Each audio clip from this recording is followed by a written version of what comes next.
Hola, bienvenidos a esta nueva lectura juntos. Voy a estarle trayendo la serie de libros de Blackwater y vamos a empezar obviamente por el primer libro, que es La Riada. Así que sin más, si escuchan ruido de fondo es porque está lloviendo, pero sin más vamos a empezar. Nota del autor. Perdido es un pueblo de Alabama que existe de verdad y que se encuentra en el mismo lugar que ocupa en estas páginas. En cambio, ni tiene ni tuvo nunca los edificios, la geografía o los habitantes que le atribuyo. Además, los ríos Perdido y Blackwater no tienen confluencia alguna. Y aún así, me atrevo a decir que las personas y los paisajes que describo no son completamente imaginarios. Prólogo. La mañana del domingo de Pascua de 1919, el pueblo de Perdido, en Alabama, amaneció con un cielo despejado, de un rosa pálido y traslúcido que no se reflejaba en las aguas negras que desde hacía una semana anegaban por completo el pueblo. El sol inmenso y anaranjado apenas asomaba por encima del pinar que había más allá de lo que en su día había sido Baptist Bottom, el barrio más bajo de Perdido. Aquel lugar donde los negros emancipados se habían instalado hacinados en 1865 y donde seguían haciéndolos los hijos y sus nietos. Era ahora poco más que un amasijo de tablones, ramas de árboles y animales muertos e hinchados. Del centro de Perdido no se distinguía más que el ayuntamiento, su torre cuadrangular con un reloj en cada una de las cuatro caras, y el primer piso del hotel Oceola. Ya solo se podía recordar el cauce de los ríos Perdido y Blackwater. Habían seguido hasta la semana anterior. Los 1.200 habitantes de Perdido se habían refugiado en un punto más elevado, y entre tanto el pueblo se pudría bajo una inmensa capa de agua negra y hedionda, que apenas había empezado a retroceder. Los frontones y los aguijones y las chimeneas de las casas, que no habían acabado destruidas y arrastradas por la riada, sobresalían de la superficie negra y brillante del agua estancada como señales de auxilio hechas de piedra, ladrillo y madera. Pero nadie respondía a su llamada silenciosa. Y los maderos flotantes, los detritos no identificables y los restos de ropa y muebles chocaban entre sí y se amontonaban, formando nidos pestilentes alrededor de aquellos dedos asomados. El agua negra lamía las paredes de ladrillo del ayuntamiento y del hotel Oceola, pero por lo demás permanecía muda e inmóvil. Quienes no han vivido nunca una inundación imaginarán, tal vez, que los peces entran y salen de las ventanas rotas de las casas sumergidas, pero no es así. En primer lugar, las ventanas no se rompen, ya que por muy construida que esté la casa, el agua se filtra entre las tablas del suelo, de modo que alcanza la misma altura dentro de la despensa que afuera, en el porche. Pero es que además los peces no abandonan nunca los cauces originales de los ríos, como si los 6 u 8 metros más de libertad que disponen ahora no existieran. El agua de la riada es repugnante y está llena de basura repugnante, y por mucho que les disguste la desacostumbrada oscuridad, los siluros y las doradas se quedan nadando en círculos confusos alrededor de sus rocas, sus algas y sus pilares del puente. Alguien que se encontraba en la pequeña sala cuadrada que había justo debajo de los relojes del ayuntamiento y que miraba por la estrecha ventana vertical que daba al oeste, podría haber visto a través de aquella superficie plana de agua estancada y fétida donde nada llegaba a reflejarse, un solitario bote de remos que se acercaba con 2 hombres dentro, como salido de entre los restos de la noche. Pero en la sala bajo los relojes no había nadie. Nada perturbaba el polvo que cubría el suelo de mármol. Los nidos de pájaros que había entre las vigas y el leve zumbido de los pocos engranajes que aún no se habían averiado. No había nadie que pudiera dar cuerda a los relojes. ¿Quién se habría quedado en perdido tras la riada que ocurrió? El solitario bote de remos seguía su curso, solemne y majestuoso, inadvertido. Avanzaba lentamente desde el noroeste, donde se alzaban las elegantes casas de los propietarios de los aserraderos, ahora sumergidos bajo las aguas fangosas del río perdido. Al mando de los remos de la embarcación, que estaba pintada de verde, por algún motivo todas las embarcaciones de ese tipo en Perdidos estaban pintadas de verde, iba un hombre negro de unos 30 años, sentado ante él, en la proa. Había un hombre blanco apenas unos años más joven. Hacía ya un buen rato que no abrían la boca mientras contemplaban asombrados el espectáculo de Perdido, donde había nacido y crecido, sumergido bajo 6 metros de agua maloliente. ¿Qué otro día de Pascua, aparte del primero en Jerusalén, había amanecido así de sombrio y desesperanzador para quienes habían contemplado la salida del sol? Bray, dijo por fin el hombre blanco, rema hacia el ayuntamiento. Señor Oscar, protestó el hombre negro, no sabemos qué hay en esas salas. El agua había alcanzado la parte inferior de las ventanas del primer piso. Precisamente por eso, Bray, quiero ver qué hay en esas salas. Acércate, anda. El hombre negro viró la barca a regañadientes y, con un golpe en el remo suave, pero vigoroso, puso rumbo al ayuntamiento. Cuando llegaron al edificio, la barca chocó contra la balaustrada de mármol del balcón del primer piso. No irá a meterse allí, exclamó Bray, al ver que Oscar Kasky alargaba la mano y le agarraba uno de los gruesos balaútres. Oscar sacudió la cabeza. El balautre estaba cubierto con el limo de la riada. Intentó limpiarse las manos en los pantalones, pero lo único que logró fue impregnarse del hedor. Acércate a esa ventana. Bray manobrió y dirigió el bote hacia la primera ventana a la derecha del balcón. El sol aún no había alcanzado ese lado del edificio y la oficina, la sede del registro civil local. Estaba en penumbra y el agua formaba un charco negro poco profundo que cubría la mayor parte del suelo. Había sillas y mesas desparramadas y varios archivadores caídos. Algunos de los más llenos se habían empapado tanto que habían estallado por la presión. Esparcidos por todas partes había gruesos fajos de pútridos documentos oficiales del condado y del municipio. En el afeizar de la ventana, Oscar vio una solicitud de voto para las elecciones de 1872, en la que aún se podía distinguir el nombre. La solicitud había sido rechazada. ¿Qué ve, señor Oscar?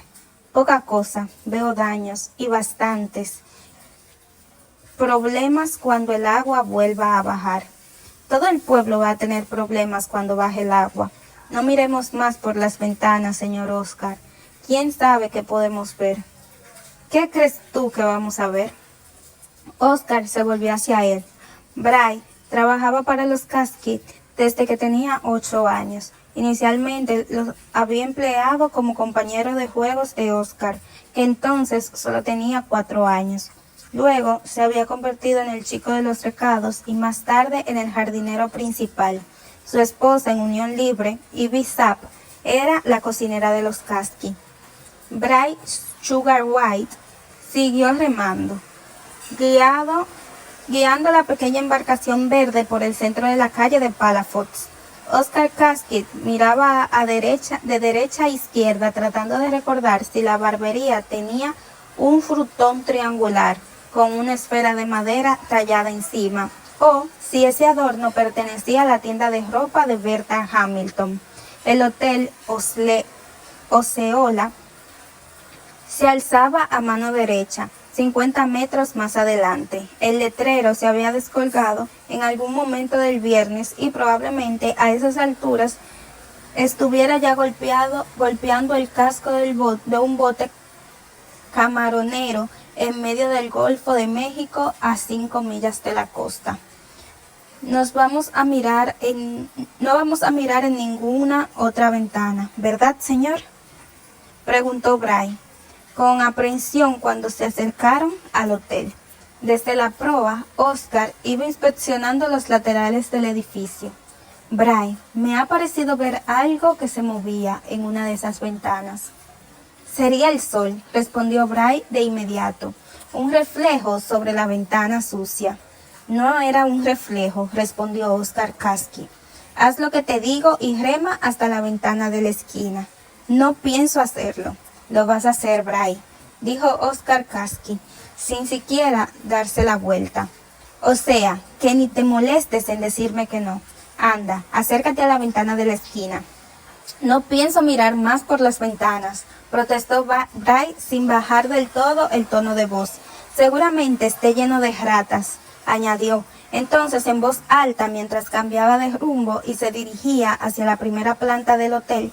Cuando sube el agua de Babson Bottom, siempre veo ratas saliendo de los agujeros y correteando por encima de las vallas. Las ratas saben dónde está seco. Todo el mundo se largó de perdido el miércoles pasado, o sea que seguro que en ese hotel solo quedan ratas listas. El barco chocó contra la fachada de ese hotel. El sol de un rojo cegador se reflejaba en los cristales. Oscar se asomó a la ventana más próxima.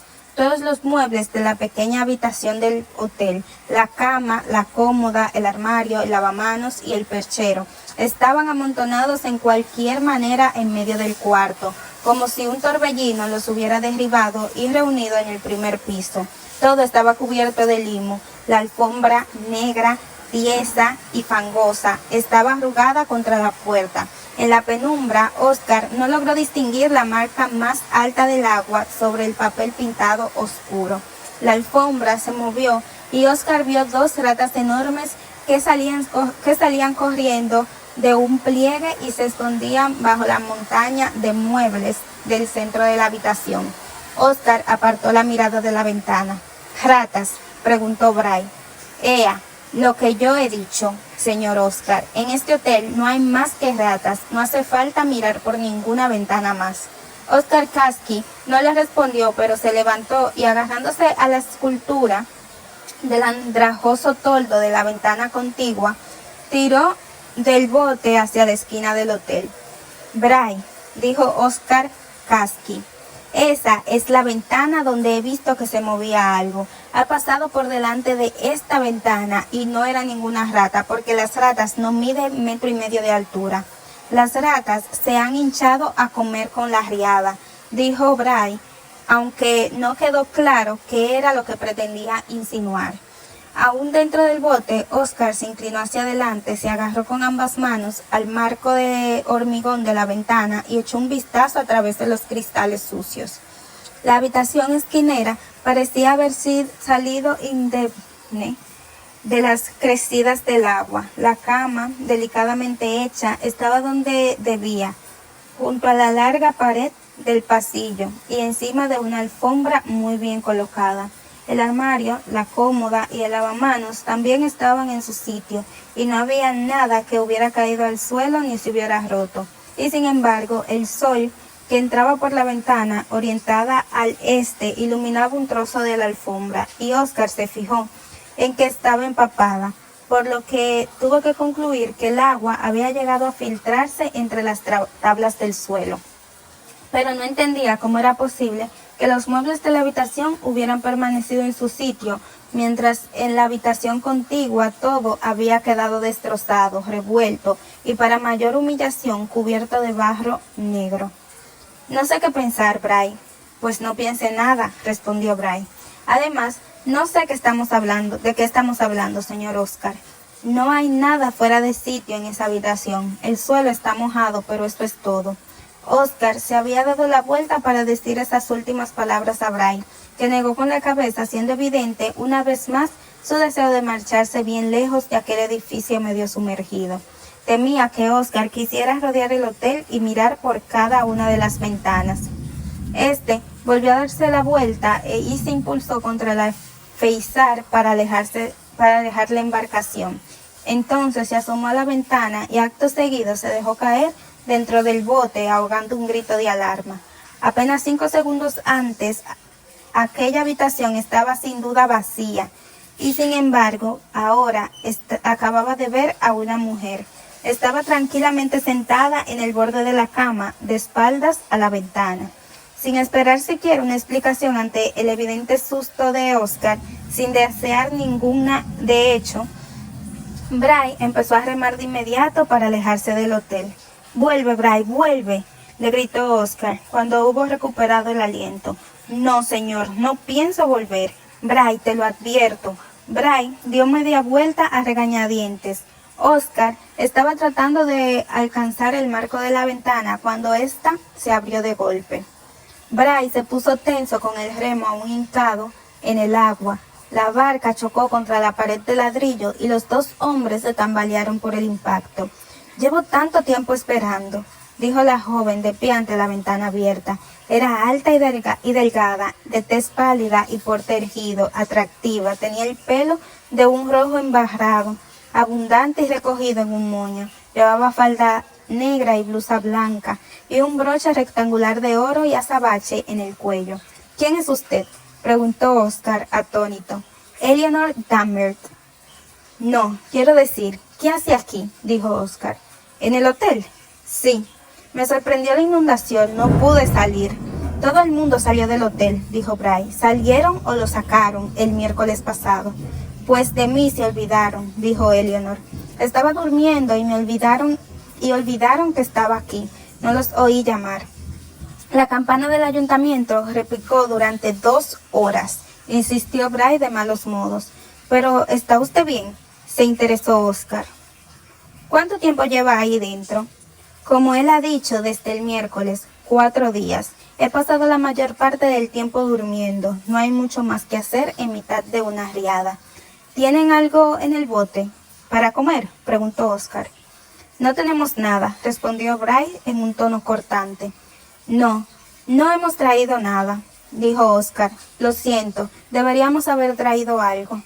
«¿Por qué?», preguntó Eleanor. «No esperaban encontrar a nadie todavía en el hotel, ¿verdad?». «Desde luego que no», exclamó Bray, con un tono de voz que sugería que la sorpresa no había sido precisamente agradable. «Silencio», ordenó Oscar, molesto por la insolencia de Bray y preguntándose qué mosca le habría picado. «Está bien», repitió dirigiéndose a la mujer. «¿Qué hizo cuando el agua alcanzó el punto más alto?». «Nada», respondió Eleanor. «Me senté en el borde de la cama y esperé a que alguien viniera a rescatarme. Pero cuando he mirado por primera vez, no estaba allí. No había nadie en la habitación». Sí estaba», dijo Eleanor.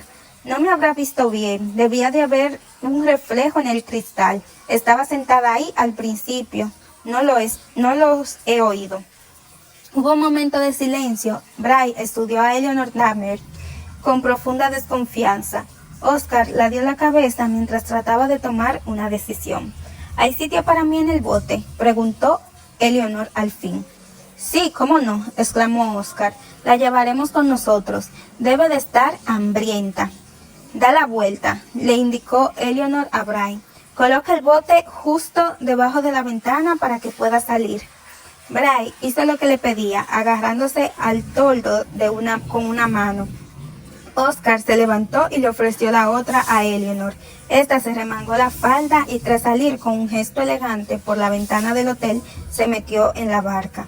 Serena, sin dar muestra alguna de terror, que debía de haber pasado durante los 4 días que había pasado como la única habitante de un pueblo sumergido casi por completo, Eleanor Dahmer tomó un asiento entre Oscar Kasky y Bright Sugar White. Señorita Eleanor, me llamo Oscar Kasky y este es Bright, trabaja para nosotros. ¿Qué tal, Bright?, dijo Eleanor, volviéndose hacia él con una sonrisa. Bien, señora, respondió este con un tono de voz y un ceño que expresaba todo lo contrario. La llevaremos a un punto más elevado, dijo Oscar. ¿Hay sitio para mis cosas?, preguntó Eleanor mientras Bright se impulsaba ya con el remo contra la pared de ladrillo del hotel. No, respondió Oscar con pesar. Ya vamos bastante apretados, pero en cuanto nos haya dejado en tierra firme, Bright volverá por ellas. No puedo entrar en ese lugar, protestó Bright. Bright, lo vas a hacer y punto, espetó Oscar.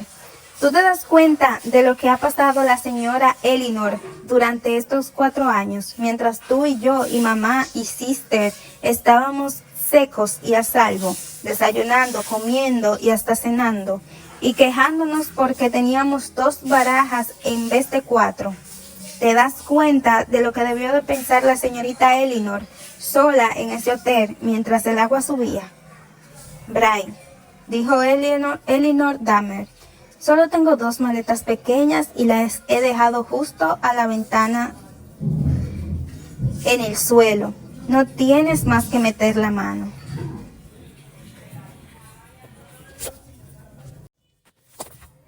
Bright remaba en silencio, regresando por el mismo camino por donde había venido con Oscar. Mantenía la vista fija en la espalda de aquella joven que no pintaba nada allí donde la habían encontrado. En la parte delantera del bote, Oscar se moría de ganas de encontrar algo que decirle a la señorita Eleanor Dahmer, pero no se le ocurría nada de nada, o por lo menos nada que justificara girarse y hablarle por encima del hombro.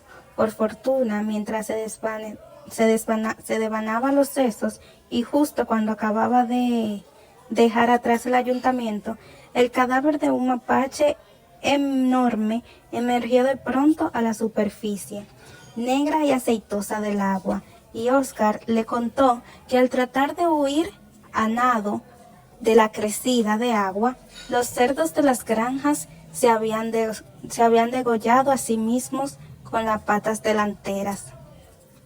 No estaba claro si se había ahogado o muerto desangrado.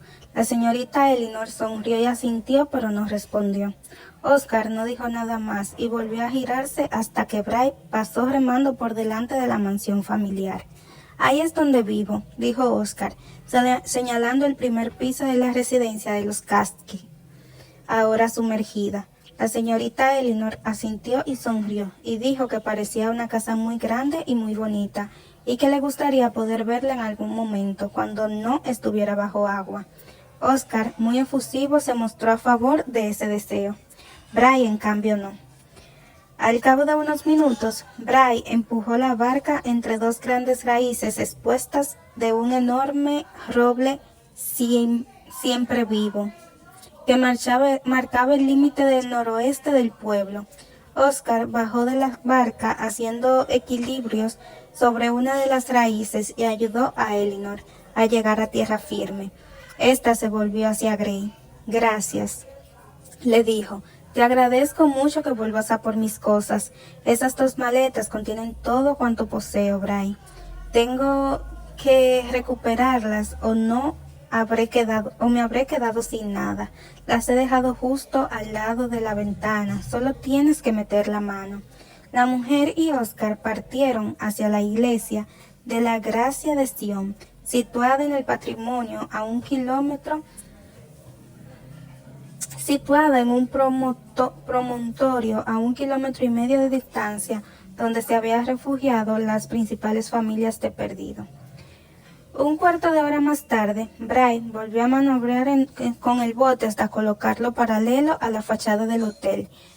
A pesar del poco tiempo transcurrido, el agua había bajado ya varios centímetros. Bray se quedó unos instantes sentado en la embarcación observando la ventana abierta y preguntándose cómo iba a reunir el valor necesario para meter el brazo ahí dentro y recuperar las maletas. «Que si pasa hambre», dice, exclamó en voz alta para sí mismo. «¿Qué habrá comido esa mujer?». El sonido de su propia voz, aunque hubiera expresado parte del desagradable misterio que sentía que rodeaba a Elinor Dahmer, le infundió valor y giró el bote hasta que pudo apoyar el hombro en la pared de ladrillo del hotel. Agarrándose con una mano a la cornisa de hormigón, metió el brazo en la habitación. Sus dedos se cerraron alrededor del asa de una maleta que sacó por la ventana y dejó en el interior del bote. Suspiró profundamente y volvió a meter el brazo. Entonces cerró la mano y agarró nada. Volvió a sacarla, miró un momento hacia el sol, con los ojos entrecerrados y agudizó el oído. Pero no se oía nada más que el roce del bote contra los ladrillos anaranjados del hotel. Volvió a meter la mano y rebuscó dentro de la habitación al otro lado de la ventana. No había más bultos. No le quedaba más remedio que mirar dentro de la habitación del hotel, meter la cabeza por el hueco vacío y echar un vistazo en busca de la segunda maleta de la señorita Elinor. Bray, que era desagradablemente consciente de ser la única persona en todo perdido en ese precioso instante, volvió a sentarse en el bote y analizó la situación. Si se asomaba a la ventana, era posible que viera que la maleta estaba al alcance de la mano. Esa era sin duda la posibilidad más optimista, ya que entonces podría recuperarla con la misma facilidad con la que había recuperado la otra. Pero también existía la posibilidad de que la maleta quedara fuera de su alcance. En ese caso tendría que encaramarse a la ventana. No pensaba hacerlo, pero no pasaba nada. Podía decirle al señor Oscar que no había podido abandonar el bote porque no había encontrado dónde amarrarlo.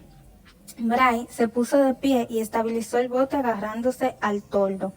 Miró a través de la ventana, pero no vio la segunda maleta por ninguna parte. No estaba ahí. Sin pensarlo dos veces, se asomó al interior y miró debajo del marco y a lo largo de toda la pared exterior. La curiosidad había podido más que el miedo. «Dios, ten piedad de mí», murmuró señor Oscar.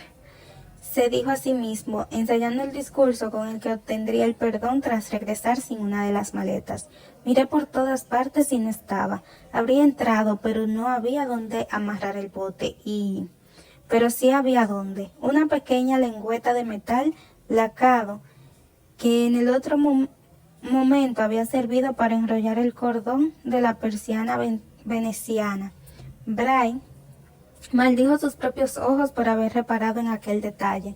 Sabía que no podía mentir al señor Oscar, de modo que a pesar de su miedo y maldiciendo a sus ojos y su incapacidad para decirle al señor Oscar cualquier cosa que no fuera la pura verdad, anudó el fino cabo de amarre de la lengüeta. Cuando el bote estuvo atado, puso con cuidado un pie sobre el marco y de un solo salto se metió dentro de la habitación del hotel. La alfombra estaba empapada, el agua sucia y de la riada resumó al pisarla con las botas.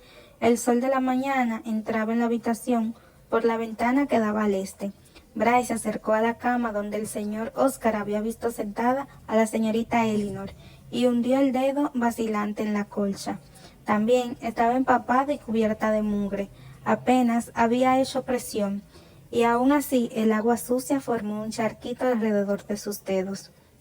«No estaba ahí», dijo Bray en voz alta, todavía ensayando la conversación que tendría con el señor Oscar. «¿Por qué no has mirado debajo de la cama?», preguntó el señor Oscar con la voz de Bray. Bray se agachó.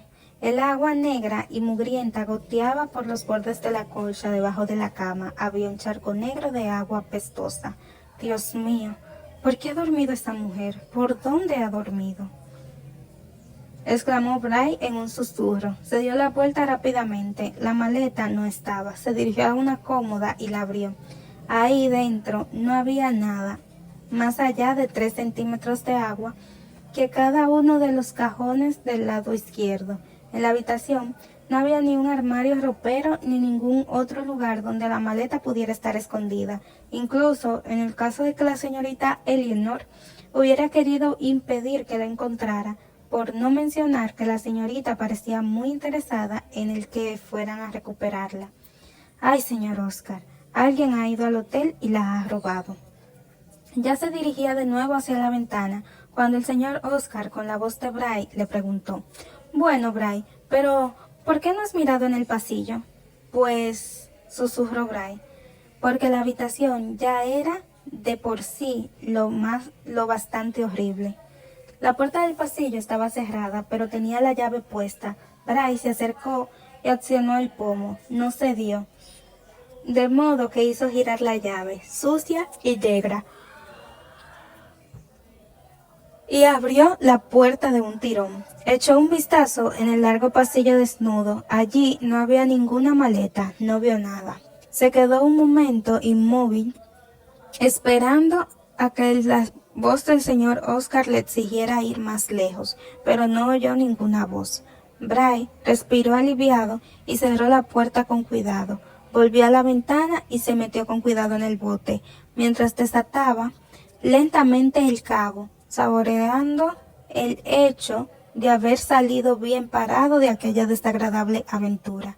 Bray se dio cuenta de algo que no había visto antes. La luz del sol que entraba por la ventana iluminaba ahora la marca de agua que había dejado sobre el oscuro papel pintado de la pared.